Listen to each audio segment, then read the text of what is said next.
Hey, it's Colleen, and welcome to Tough Talk and Transitions. So today, I've actually decided to change kind of how this podcast goes. I think it just needs to cover everything that's on my mind. So today, what's on my mind is, of course, Iran, Trump, and Cuba. Interesting that now we're going to go liberate Cuba after we've done such an excellent job of liberating Iran.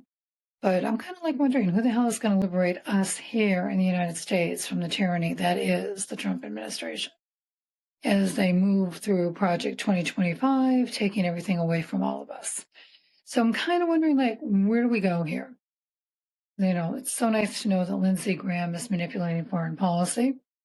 Miss Lindsey should come out of the closet. Just my opinion only. But I think he'd be a lot happier if he did. You know, I think clearly Trump is incredibly compromised. Bibi Netanyahu talked him into this fight. Now Vladimir Putin is telling him he needs to get out of this fight, or this war, whatever you want to call it. The Department of War, Department of Defense, as I'm going to call it, with none other than the idiot Pete Hegseth in charge. Again, my opinion, and my opinion only, that I think this man has serious issues with virility, masculinity, how he literally is jumping out of his skin every time he holds a news conference. So as I think, as this, I don't know what this is, fight, war, is it over, is it still on? Eventually the Epstein files have to come out. And if you're following that, you know that the Epstein files are beyond ill. Like, sick. Like, I look at it and I read it and I keep going down the rabbit hole because I just can't believe that this has been going on, that the FBI knew, didn't step in. Trump knows exactly what's going on, doesn't care. Nobody cares. Nobody seems to care. If there's, I don't know, I just don't get it. I just don't get the whole thing. How you can support a pedophile, clearly, a rapist, and I'm even going to go as far as Trump murdering. Again, my opinions, but look around, everybody keeps dying. I mean, even Vladimir Putin's friend died. Bibi Netanyahu's friend is dying. Anybody that seems to be related to these files is dying.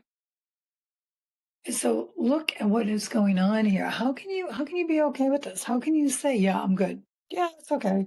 I don't care. Project 2025 wants to take away voting rights from all women unless they have their maiden name, which is fine with me because I have mine. I wish that Biden had done this because I don't think Trump would have stood a chance in hell of getting in the second time. Because I don't think married single women who are, I hope, independently thinking that don't take their husband's last name would have voted this idiot back in. But whatever, 55% of you white women said, yeah, I'll take another 4 years of that. I'm not sure I understand that, but here we are. And as your kids are getting drafted, I hope you're okay with that. I know I personally just paid $4 a gallon for gas, so I'm not real happy about that. I know that my gas bill has gone up exponentially. I know that my electric bill has gone up. I don't know. I mean, like, if you're okay with that, then great. All I know is I hope the fucking price of eggs was worth all of this, because this is where we are and this is where we're going. And if you're not scared, then you've got to screw loose. You should be very, very scared. You should be scared for your children. You should be scared for your grandchildren. What kind of world are you leaving them? Really? What kind of world are you leaving them? One where sexual identity is an issue, gender is an issue, healthcare, you can't get healthcare. I mean, come on, Project 2025 says, you know what, we'll get rid of Medicare, the old people will die, we'll get the black and brown out. That's 100 million people will be out of this country. But billionaires, they can't get enough money. You've got 80-year-old men that want more and more money. Where's that all going? To their kids? No. It needs to be taken away. It needs to be put back in the coffers. And I don't know where all this money is coming from this war. $1 billion a day.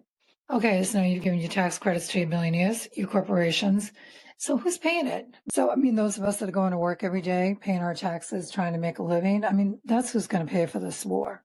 So if you're okay with it, then fine, please pay for my portion because I'm not okay with it. And I'm definitely not okay with what's going on. And I am definitely not okay with women losing their rights. So, I mean, I don't know about you, but I didn't plan on giving everything up that I've tried so hard to keep all these years. I also have no intentions of being subordinate to some man who I do not think is as smart as I am or makes him as much money as I do. In all honesty, let's just look at it for what it is. You bought a bowl of shit. Now you're in it. How are you going to get out of it? Where are you going to go? Who's going to help you? What's going to happen? Because as long as this guy stays in office, the worse off this country is. Actually, the worse off the world is. The world is in a really precarious place because he is hands down an incredibly dangerous human being. And on top of that, he's got dementia, if not even Alzheimer's.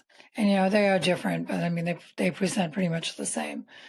And even if he does die, then you got the idiot J.D. Vance is going to step into the role. So all we can hope for is that tonight, Sean Harris in Georgia wins Marjorie Taylor Greene's seat. Hopefully we can put Hakeem Jeffries as Speaker of the House.